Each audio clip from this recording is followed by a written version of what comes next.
Hi, my name's Kevin Hicks. Welcome to the History Squad. Now, today's video has been voted in by my Patreon members. Hey guys, thanks a million. This is all about George, Duke of Clarence. Born 1449 in Dublin in Ireland, he was the second son of Richard, Duke of York. So he's born into the Yorkist family, the Yorkist cause. Now, Richard, George's father, was killed at the Battle of Wakefield, 1460. His head apparently was severed, cut off the dead body. A false crown was placed on it, and then it was put onto a pike and displayed over Micklegate Bar, one of the entrances to York. So let's see how the brother of the King of England came to be drowned in a vat of Malmsey wine. Was it lawful execution? Or was it judicial murder?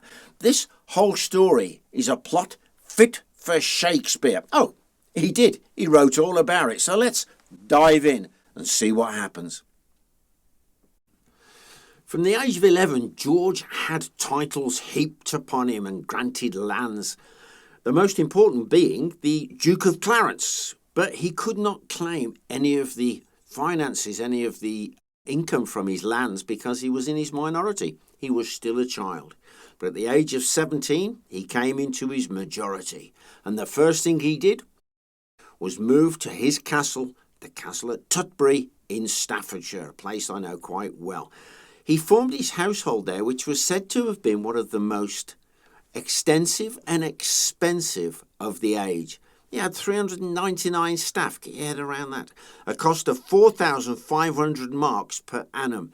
His allowance from his brother, who was now the king, was 3 times the minimum for a duke. But this was still not enough for George, Duke of Clarence, with all of his plans. But what George needed now was a wife. He needed a duchess. Now, George, Duke of Clarence, when it comes to finding a wife, has a bit of a problem. He's a duke, so he can't just marry anyone. It has to be a diplomatic union. So the King of England, Edward IV, his older brother, suggests, why don't you marry Mary, the daughter of Charles the Bald, the Duke of Burgundy? What a fantastic diplomatic match that would be. But unfortunately, George, Duke of Clarence, had fallen under the influence of his first cousin, none other than Richard Neville, Earl of Warwick, later known as the Kingmaker. Now, Richard Neville suggested, why don't you marry my daughter, Isabel? She's lovely and it would unite our families. But the king forbade the match. Neither Clarence nor Warwick were going to accept this, so they had secret negotiations for a papal dispensation, which was actually granted. And George and Isabel were married in Calais on the 11th of July, 1469. This was the first act of resistance from George, Duke of Clarence, to his brother, Edward IV, King of England's authority. This was the time in England known as the War of the Roses, that terrible civil war between the House of York and Lancaster. Now, the Duke of Clarence had become more and more influenced by the Earl of Warwick. Clarence believed that he was due more power and financial reward from his brother, Edward IV. Now, between the years 1469 and 71, Clarence changed sides multiple times, and he backed the Yorkshire rebels, which led to the Battle of Edgecote Moor, where the Yorkist forces were actually defeated and Edward IV was imprisoned. But when it was realised there was scant support, little support for the Duke of Clarence or of the Earl of Warwick, Edward was released and resumes power. Somehow, the Duke of Clarence and the Earl of Warwick convinced Edward, King of England, of their loyalty towards him. But at the same time, they were orchestrating yet another rebellion. But this time, it was with a view to replacing Edward IV with his brother, the Duke of Clarence, as king. These men were so duplicit, they even persuaded King Edward that they should be given a commission of array to raise troops on the king's behalf. But the rebellion failed. At the Battle of Loosecoat Field in Rutland, after the battle, the baggage train was gone through, and letters were found implicating the Duke of Clarence and his involvement in the rebellion. So Clarence and Warwick have it on their toes. They have to flee. They take a circuitous route, shall we take, around the Yorkist forces and eventually set sail to France. And here is tragedy. Because the Duke of Clarence had his wife with him, Isabel. She was heavily pregnant, and just off the coast of Calais, she gives birth. But they're not allowed to enter Calais. They are refused entrance. So they go down to Le Havre. Meanwhile, the baby dies. While in France, Warwick negotiates with the King of France, Louis XI, securing support and being allowed to raise troops. In fact, he's raising an army. It's at this time that Clarence realises what Warwick's ambitions really are. They're not to put Clarence on the throne as King of England, but to reinstate Henry VI as the King of England. And around this time, he receives correspondence from the ladies of the House of York, urging him, come back into the fold, rejoin us, support your brother.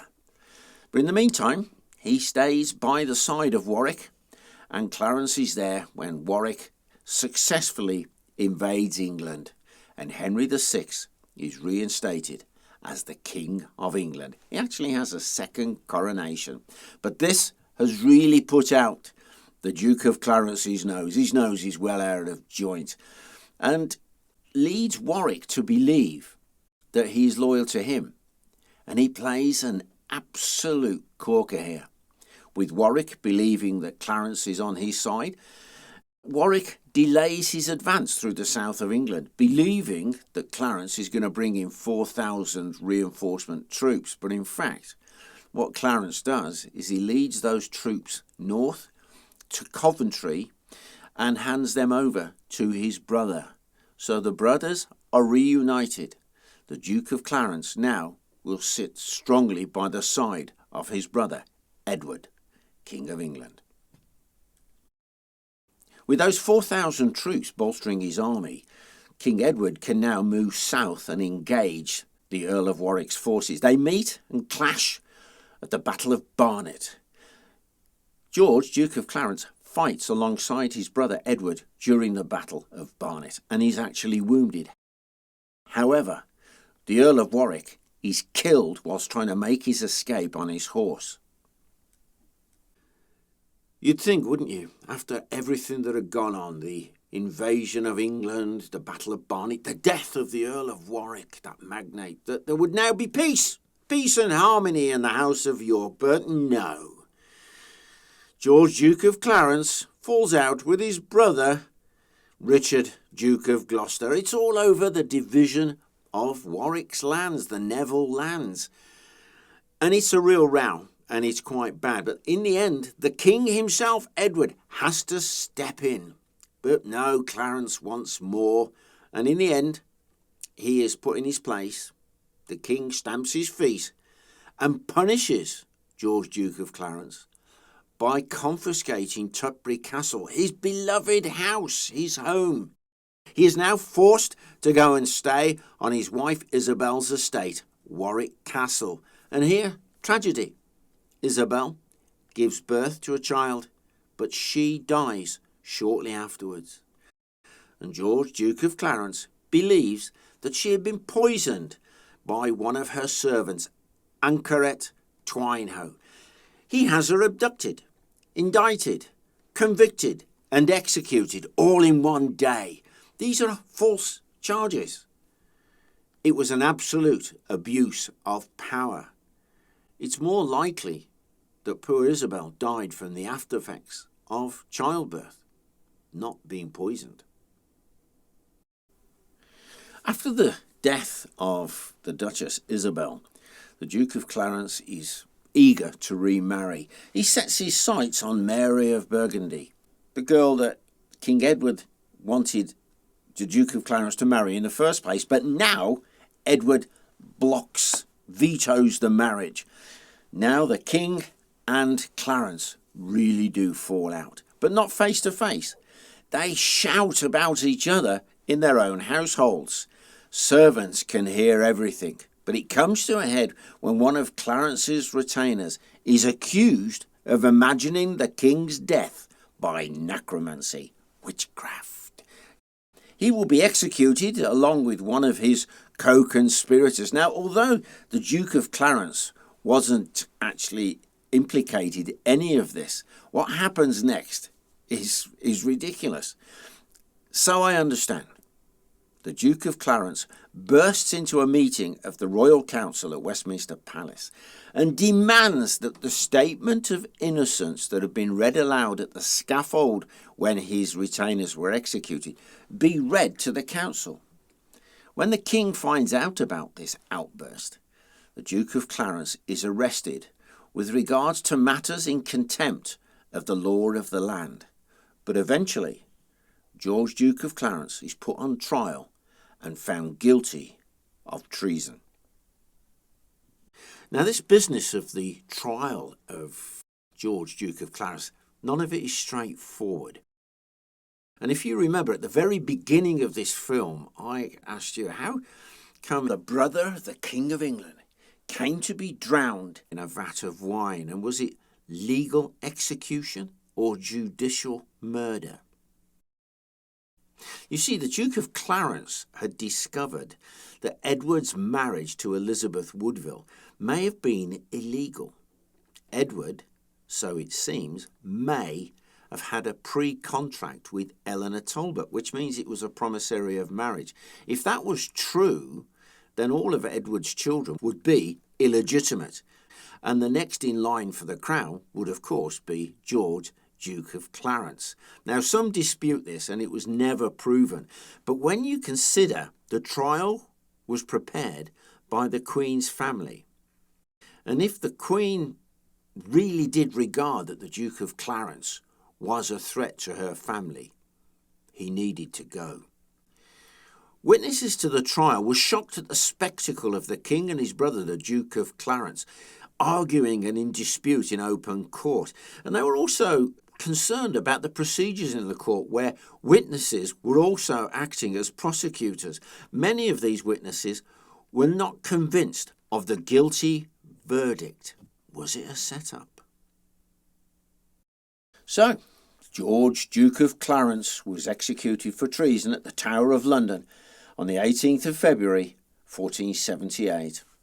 It appears, however, that he was neither hanged nor beheaded. It's believed that he was forcibly and slowly submerged in a vat of Malmsey wine at his own request. You see, George did enjoy a glass of Malmsey wine, and he died with the sweet taste of that wine upon his lips. You know, he's buried at Tewkesbury Abbey, and it was a fine funeral. He's buried next to his wife, Isabel. But later on in history, his body was exhumed and examined, and indeed, George, Duke of Clarence, had not been beheaded. But it would appear that his skull had a smile on his face. Mind you, most of them do, don't they? Well, I hope you enjoyed that video. Not exactly the barrel of laughs, but if you did enjoy it, like, share and subscribe. And if you'd like to support the channel further, why not have a look at joining our Patreon community? The link is in the description. Now, before I go any further, a quick shout out to some of our Patreon members. Cristiano Stott. Oh, Dave Shepherd. Welcome back, Dave. Dave is a fellow archer. And then we have Trish McFerrin. McFerrin, what a name. But an extra mention here. I've had this cup and this costrel for years. Jim the Pot, Trinity Court Potteries. A shout out for you, mate. Thanks a million. Bye for now.